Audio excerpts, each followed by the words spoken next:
तो सबसे पहले बात करेंगे राष्ट्र प्रथम विकसित भारत का संकल्प। आखिर किस तरह से ये विकसित भारत का संकल्प जो है वो देश पहले राष्ट्र प्रथम की ये जो बात आई है वो क्या है और कैसे ये बदलते भारत की नई कहानी बन रही है। आज रेड कॉरिडोर में वर्षों से सक्रिय माओवादी संविधान हाथ में लेकर मुख्यधारा में लौटने की कस्में खा रहे हैं। ये राष्ट्र प्रथम के संकल्प वाला भारत है जहां रक्त रंजित करने वाले खूनी संघर्ष का अब महिमा मंडन नहीं होता। आज के भारत में आंतरिक सुरक्षा के सबसे बड़े दुश्मन नक्सली आखिरी सांसें गिन रहे हैं। सारे टॉप कमांडर्स या तो मारे गए हैं या फिर उन्होंने आत्मसमर्पण किया है। 13 सदस्यीय माओवादी पॉलिट ब्यूरो में महज एक सदस्य निष्क्रिय होकर दिन काट रहा है। राष्ट्र प्रथम के संकल्प से यह बदला हुआ भारत है जो नक्सल मुक्त भारत के गौरव से देश के संविधान की पहुंच अबूझमाड़ जंगल तक बनाई है। पिछले दिनों प्रधानमंत्री नरेंद्र मोदी ने राष्ट्र प्रथम के संकल्प और दूरदर्शी विकास नीतियों को नक्सलवाद के खात्मे का मुख्य कारण बताया। एक टीवी चैनल के प्रोग्राम में उन्होंने कहा कि उनकी सरकार ने माओवादी हिंसा को पिछड़े क्षेत्रों की समस्या मानने के बजाय उन्हें आकांक्षी जिले यानी एस्पिरेशनल डिस्ट्रिक्ट्स बनाकर विकास की मुख्यधारा से जोड़ा। पीएम मोदी ने देश में दशकों से जारी नक्सलवादी हिंसा को लेकर कांग्रेस पर हमला बोला और कहा कि जो लोग आज हर बात पर संविधान की दुहाई देते हैं, जब वे सत्ता में थे तो नक्सल प्रभावित इलाकों में संविधान का नाम लेने पर भी लोगों को गोलियों से भून दिया जाता था, लेकिन वे लोग तब चुप रहते थे। उन्होंने कहा कि उस समय उनके हाथों में कहीं संविधान नहीं दिखाई देता था, बल्कि उनके हाथ कांप रहे होते थे। कांग्रेस इस भयानक स्थिति के प्रति पूरी तरह उदासीन बनी रही। साल 2014 के बाद पीएम ने कहा कि राष्ट्र प्रथम की भावना के साथ इस स्थिति को बदलने का उन्होंने काम शुरू किया। पीएम मोदी ने कहा कि पिछली कांग्रेस सरकारों ने नक्सल प्रभावित इलाकों को पिछड़ा क्षेत्र करार दिया था, लेकिन एनडीए सरकार ने उन इलाकों को बदलने की चुनौती स्वीकार की, वहां के लोगों को निराशा से बाहर निकालने में मदद की और उनमें तरक्की की उम्मीदें जगाई। आज बस्तर को नक्सली आतंक से नहीं, बस्तर ओलंपिक्स के नाम से जाना जाता है। पीएम ने आगे कहा कि सरकारें आईं और गईं, पीढ़ियां आईं और गईं और ऐसा लगा कि हिंसा का यह दुर्भाग्य ऐसे ही बना रहेगा, लेकिन हमने इस स्थिति को बदलने के लिए राष्ट्र प्रथम के संकल्प के साथ कदम आगे बढ़ाए। आज देश में माओवादी नक्सलवाद अपनी आखिरी सांसें गिन रहा है। ये इसलिए संभव हो पाया क्योंकि इसके लिए पूर्ण समर्पण की आवश्यकता थी।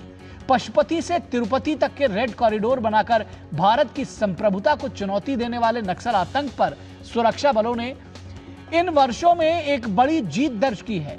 देश के 180 जिलों में लाल आतंक देश के आंतरिक सुरक्षा के लिए सबसे बड़ी चुनौती वर्षों तक बना रहा, लेकिन मोदी सरकार की राजनीतिक इच्छा शक्ति ने अबूझमाड़ के जंगलों की इस अबूझ पहेली को सुलझाकर लाखों आदिवासी परिवारों को खुली हवा में सांस लेने का मौका दिया है, कुछ बड़ा करने और कुछ सपने देखने का हौसला दिया है, कुछ कर गुजरने का मादा दिया है। प्रधानमंत्री ने कहा कि पिछले कुछ वर्षों में देश की सोच में एक बड़ा ऐतिहासिक बदलाव आया है। पहले जहां लोग सोचते थे कि यह काम कभी नहीं हो सकता, वहीं आज हर देशवासी को भरोसा है कि यह काम होकर रहेगा।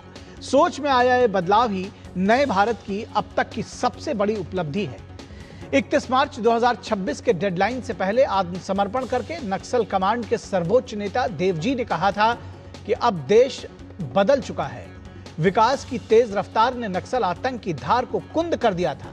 जाहिर है सुरक्षा बलों के संयुक्त प्रयास ने आज कई राज्यों में नक्सल आतंक को समाप्त कर दिया है।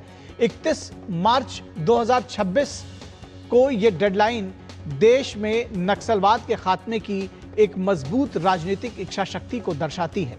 जाहिर है माओवादी हिंसा से रक्त रंजित आदिवासी इलाकों में एक नई सुबह का एहसास हुआ है। आज जनसंघ के संस्थापक और बीजेपी के प्रेरणा स्रोत डॉक्टर श्यामा प्रसाद मुखर्जी की पुण्यतिथि है। आज ही के दिन उनकी कश्मीर के एक जेल में मृत्यु हुई थी। उन्होंने कश्मीर में एक देश एक विधान एक संविधान का नारा देकर जम्मू कश्मीर में बिना परमिट में घुसने की कोशिश की थी। यह राष्ट्र प्रथम का उनका संकल्प था, जिसके कारण उन्हें बलिदान देना पड़ा। लेकिन जिस आर्टिकल 370 के विरोध में उन्होंने आंदोलन की शुरुआत की थी, उसी राष्ट्र प्रथम के संकल्प से मोदी सरकार ने आर्टिकल 370 हटाकर जम्मू कश्मीर को एक भारत श्रेष्ठ भारत के गौरव से भर दिया है।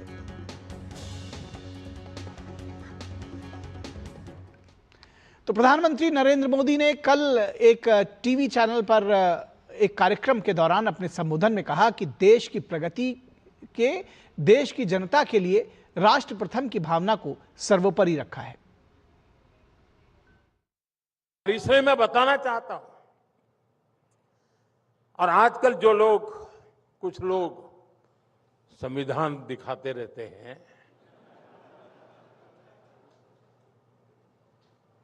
लेकिन जब ये लोग सरकार में थे और नक्सल प्रभावित इलाकों में संविधान का नाम लेने पर गोली मार दी जाती थी, और तब ये लोग चुप बैठे थे। तब उनके हाथों में संविधान नहीं दिखता था, कांप रहे थे उनके हाथ। उस दर्दनाक स्थिति से कांग्रेस को कोई खास फर्क नहीं पड़ता था। साथियों, 2014 के बाद हालात को बदलने के लिए हम राष्ट्र प्रथम के भाव से आगे बढ़े, हम निकल पड़े। पिछले 12 वर्षों के जो भी सिद्धियां देश की रही है, उनके मूल में अगर आप तराजू से तोलोगे, हर निर्णय, हर कदम, हर प्रयास, उनके मूल में राष्ट्र प्रथम की भावना ही केंद्र में है। स्वच्छ भारत अभियान से लेकर मेक इन इंडिया, खादी खरीदने पर जोर, स्थानीय वस्तुएं खरीदने पर जोर, ये सारे इनिशिएटिव इसलिए सफल हुए क्योंकि देश की जनता ने देश को सबसे ऊपर रखते हुए अपना कर्तव्य निभाया। देश के नागरिकों को मैं सलाम करता हूं। और प्रधानमंत्री ने माओवादी नक्सलवाद को पूरी तरह समाप्त करने की सरकार की उपलब्धि का भी जिक्र किया। उन्होंने विपक्ष पर निशाना भी साधा और जैसा कि अभी हमने आपको सुनाया कि उन्होंने कहा कि संविधान की किताब लेकर ढोंग रचने वाले लोग नक्सल प्रभावित क्षेत्रों में इसका नाम तक नहीं लेते थे। क्या कुछ कहा प्रधानमंत्री ने, आइए उनको सुनाते हैं पूरी बात। ये दरअसल हमने आपको बताया कि और सुनाया भी कि प्रधानमंत्री ने किस तरह से सीधा सीधा कांग्रेस पर हमला बोला और कहा कि संविधान की किताब लेकर आज दुहाई देते हैं लोग, ढोंग रचते हैं, लेकिन जिस वक्त संविधान की धज्जियां उड़ाई जाती थीं नक्सल इलाकों में, तब वो मौन रहते थे और चुप रह जाते थे। फिलहाल इस पूरे विषय पर बातचीत करने के लिए हमारे साथ खास मेहमान जुड़े हुए हैं, उनसे आपका परिचय करा दें। हमारे साथ अनिरुद्ध प्रताप सिंह जो कि बीजेपी के प्रवक्ता हैं, हमारे साथ जुड़े हैं। स्वागत है अनिरुद्ध जी। हमारे साथ कपिल मदान जी जो कि पॉलिटिकल एनालिस्ट हैं और कांग्रेस के विचारों के समर्थक माने जाते हैं, तो कांग्रेस का पक्ष रखेंगे। कपिल मदान जी, बहुत स्वागत है आपका। विनोद मिश्रा हमारे कंसल्टिंग एडिटर, वो भी हमारे साथ जुड़े हुए हैं। विनोद मिश्रा जी, आपके साथ समझना चाहेंगे इस विषय पर, खासतौर पर जब राष्ट्र प्रथम की बात करते हैं प्रधानमंत्री, किस भाव की वो बात करते हैं और सिद्धियों को मूल में राष्ट्र प्रथम की भावना, ये मानना है, ये कहना है, कैसे इसको समझना चाहिए? निखिल, सबसे इम्पोर्टेंट चीज़ है कि आपकी इस जो रिपोर्ट आप पढ़ रहे थे उसी समय में और आज के ही दिन आप देखिए कि डॉक्टर श्यामा प्रसाद मुखर्जी की आज पुण्यतिथि है। बीजेपी इसे बलिदान दिवस भी कहती है जी। और इस बलिदान दिवस में आप जब श्यामा प्रसाद मुखर्जी को याद करते हैं तो आपको याद आती है यह पहली चीज़ और ये पहला संकल्प कि राष्ट्र प्रथम क्या होता है। जब इस देश में आप सोचिए कि आर्टिकल 370 के पे बोलने वाले कोई नेता नहीं थे, पक्ष या विपक्ष में, एक श्यामा प्रसाद मुखर्जी थे कि संविधान के इस टेम्पररी धारा 370 के खिलाफ, और उसमें परमिट सिस्टम होता था उस समय में। जम्मू कश्मीर को आपको देश का कोई नागरिक जाएगा तो उसे परमिट लेना पड़ता था। और वो अभियान राष्ट्र प्रथम के संकल्प से एक देश, एक विधान, एक संविधान, एक निशान, और ये लेके श्यामा प्रसाद मुखर्जी निकले और उनकी अरेस्टिंग हुई, बाद में कश्मीर के जेल में रखा गया, उनकी एक संदेहास्पद स्थिति में उनकी मौत हो गई। मौत की जांच क्या हुई नहीं हुई ये पता नहीं, लेकिन जब आपने अपने रिपोर्ट में कहा कि बीजेपी किस तरह से अपने उन महानायकों के और अपने उन आदर्शों को थाती बनाती है, तो ये दौर 2014 से लेके आपने देखा कि राष्ट्र संकल्प जो है, राष्ट्र प्रथम का संकल्प, वो राष्ट्र प्रथम का संकल्प से आज देश में जो भी तब्दीली आप देख रहे हैं, स्वच्छ भारत का जो संकल्प था वो भी राष्ट्र प्रथम का संकल्प था और वो गांधी जी का संकल्प था। गांधी जी का जो क्लीन इंडिया का था वो संकल्प यही था कि जब तक भारत में ये गंदगी नहीं मुक्त होगी तब तक भारत में ये स्वराज की बात, ये डेमोक्रेसी की बात सब बेमानी है। तो जो काम आप 75, आप सब सोचिए कि 60 साल में जिसने कभी गांधी के उन आदर्शों को नहीं समझा, वो संपूर्ण भारत में जब ये राष्ट्र प्रथम का भाव आया तो सामाजिक भागीदारी से देश पूरा स्वच्छ हुआ। 12 करोड़ शौचालय बने, इज्जत घर बने और हर घर में करीब करीब आपको शौचालय गांव से लेकर शहर में दिखेंगे।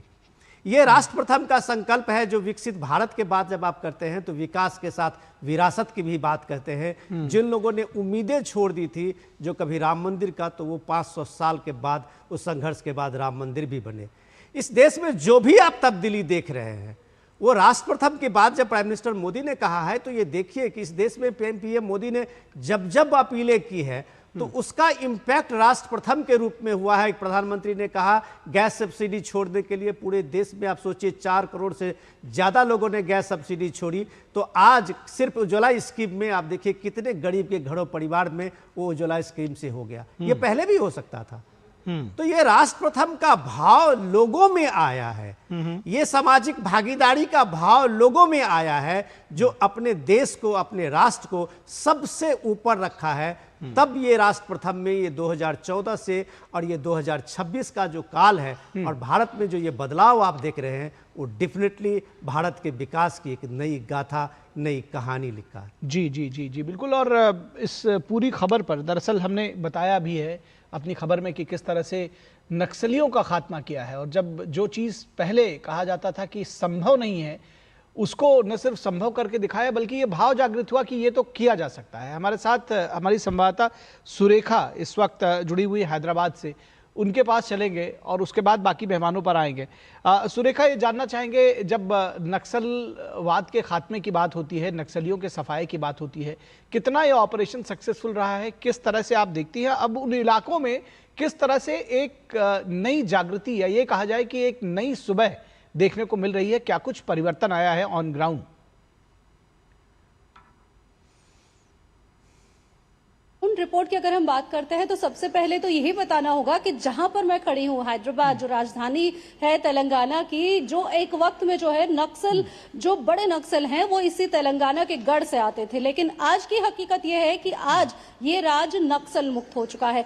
जिस देवजी के बारे में आपने कुछ देर पहले जिक्र किया था हमारी खबर में, उस देवजी का भी अपडेट देना काफी जरूरी है क्योंकि उन्होंने करीब 40 साल के बाद जो है अपने इंटरमीडिएट यानी कि +2 का जो एग्जाम है वो दिया है और उन्होंने लॉ सेट दिया है जिसमें उनको रैंक भी मिला है। ये कहीं ना कहीं बताता है कि जो संविधान को लेकर जो है इससे पहले गोलियां चलती थी कि संविधान के खिलाफ जो है आवाज उठाए जाते थे, आज उसी संविधान को लेकर पढ़ने के लिए वो आगे आए हैं। अब वो उसको पढ़ना चाहते हैं, वो कह रहे हैं कि जो भी है, जो लॉ ऑफ द लैंड है उसे मैं पढ़ना चाहता हूं, उसे समझना चाहता हूं और उसी के जरिए जो है जितने भी जरूरतमंद हैं, जिनकी भी जरूरतें हैं या फिर जो राइट्स है उनके हकों के लिए मैं लड़ना चाहता हूं। तो ये तब्दीली है। हम बात सिर्फ उन नक्सल इलाकों की बात नहीं कर रहे, हम उन लोगों के बारे में भी हमें बात करने की जरूरत है जो नक्सल रह चुके हैं और सालों तक रहे हैं। नरहरी जो उन्होंने हाल ही में जो है सरेंडर किया था तेलंगाना डीजीपी के सामने, 40 साल बाद जब वो आम जीवन में आए हैं, जब मैंने उनसे पूछा कि कैसे बदलाव देख रहे हैं और कितनी तब्दीली दिख रही है, तो जाहिर तौर पर उन्होंने कहा कि अभी तो बहुत ज्यादा कुछ बदल चुका है। और डीजीपी से जब मैंने पूछा क्या उनको शहर का दौरा करवाएंगे, तो उन्होंने कहा बिल्कुल करवाएंगे। जितने भी लोग सरेंडर हो रहे हैं हम चाहते हैं कि वो देखें कि जिस वक्त में जिस सोच के साथ वो नक्सलवाद से जुड़े थे तब में और अब में कितनी तब्दीली आई है।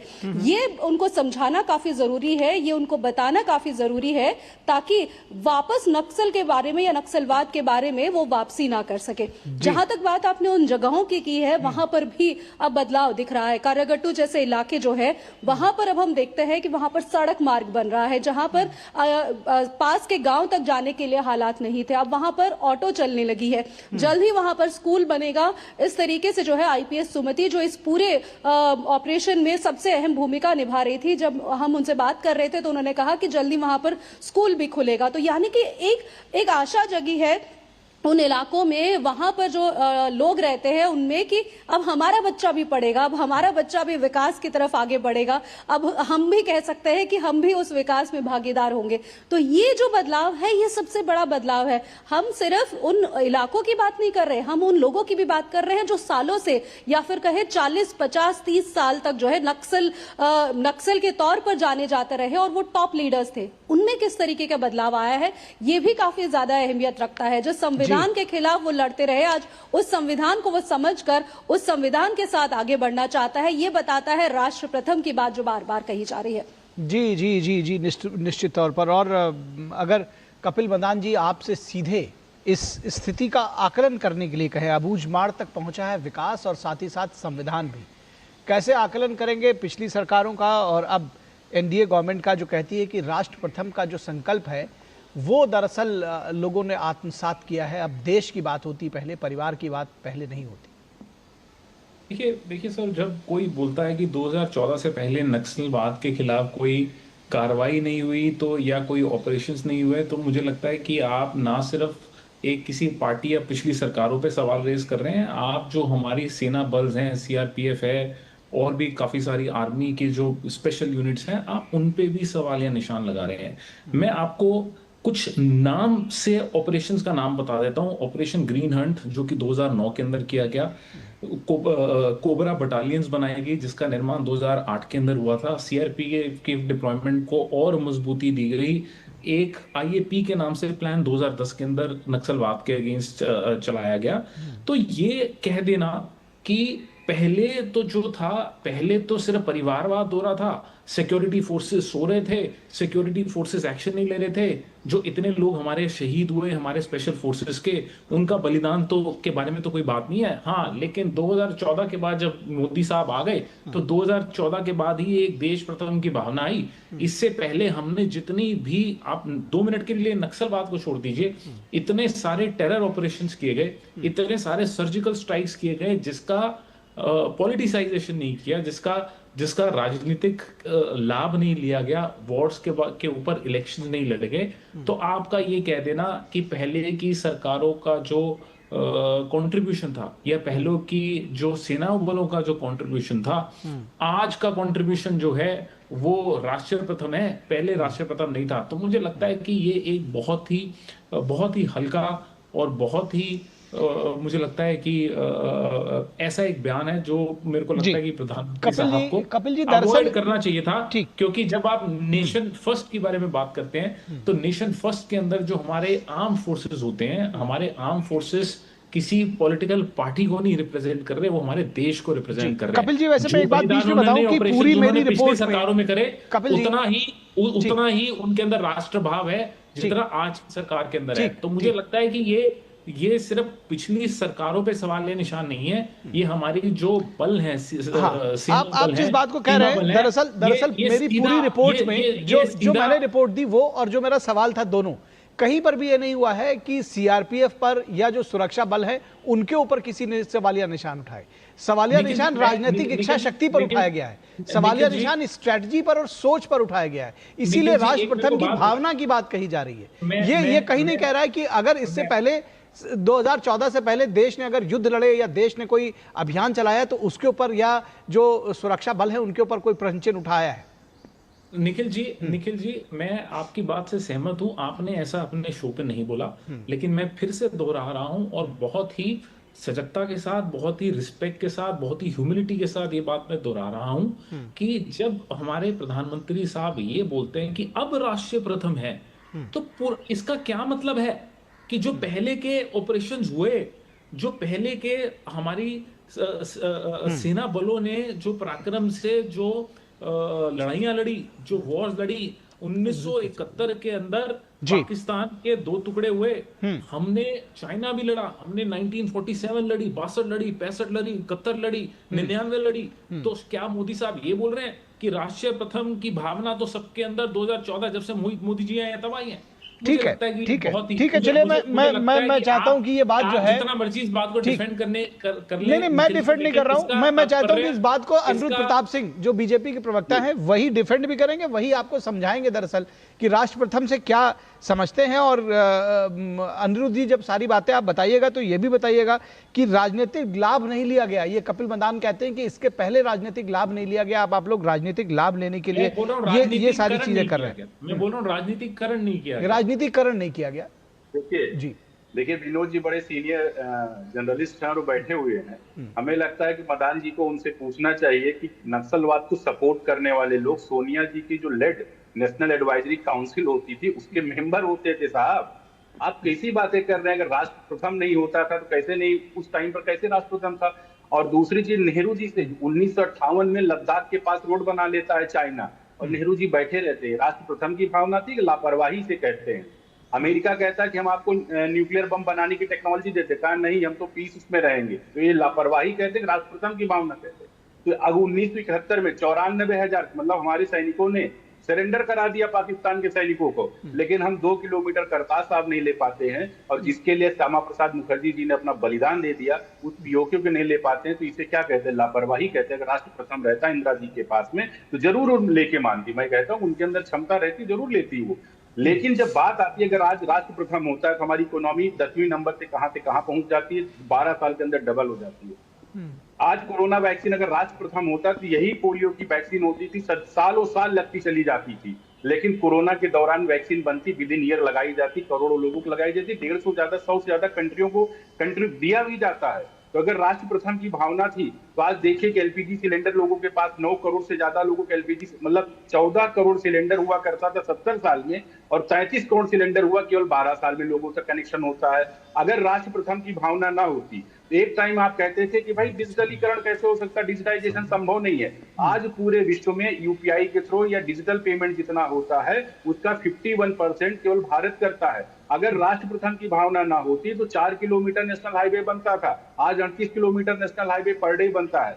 तो जाहिर सी बात है, श्यामा प्रसाद मुखर्जी जी ने जो अधिष्ठान दिया था जनसंघ की स्थापना के दिन पर कि राष्ट्र प्रथम होगा, nation first, party next, self last, हम लोग उसी में से निकले हैं। सारे लोग अखिल भारतीय विद्यार्थी परिषद संघ की सेवा से निकल के लोग आए, युवा मोर्चा बीजेपी में बढ़ते चले गए। उनके मन में ये भावना कभी नहीं रही कि हमें क्या मिला, अगर हमें पार्टी जिम्मेदारी देती भाई आपको टीवी डिबेट में जाना, तो हम लोग बड़ी खुशी खुशी अच्छे मन से जाते हैं। ये करके नहीं जाते राहुल गांधी की तरीके से, नहीं अगर अपने को पीएम नहीं बनाएगा तो साहब हम कुछ करेंगे नहीं, हम तो बस एक टी शर्ट पहने घूमते रहेंगे। अगर राष्ट्र प्रथम की भावना लोगों के अंदर, प्रधानमंत्री मोदी जी के अंदर, भारतीय जनता पार्टी के अंदर, श्यामा प्रसाद मुखर्जी जी के अंदर ना होती तो कभी भी 2 प्रधान 2 निशान 2 संविधान का विरोधी ना होता।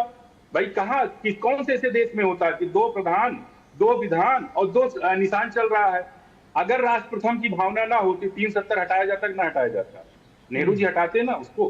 राम मंदिर जो 500 सालों तक हमारी आस्था के साथ खिलवाड़ किया गया, कम से कम उसको सोचते हिंदुओं की आस्था के साथ खिलवाड़ किया गया। कपिल जी मुझे लगता है कि आप भी हिंदू होंगे ही, राहुल गांधी जैसा नकली हिंदू दत्तात्रेय ब्राह्मण तो नहीं होंगे आप।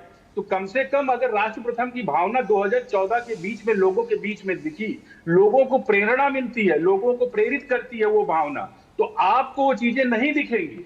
आज बड़ी अच्छी रिपोर्ट आई, मैं आता हूं पशुपति से तिरुपति तक अभी सुरेखा जी की रिपोर्ट में देख रहा हूं, मतलब सुन रहा हूं कि नक्सलवाद किस तरीके खत्म होता, मतलब कितने आपकी लीडरशिप खत्म हो गई साहब। छत्तीसगढ़ के अंदर कांग्रेस की सबसे बड़ी लीडरशिप नक्सलवाद। अच्छा, मैं आपको रोकूंगा, मैं आपको अनिरुद्ध जी आपको भी रोकूंगा, सबको रोकूंगा। एक छोटे से ब्रेक के लिए मुझे जाना है तुरंत, ठीक।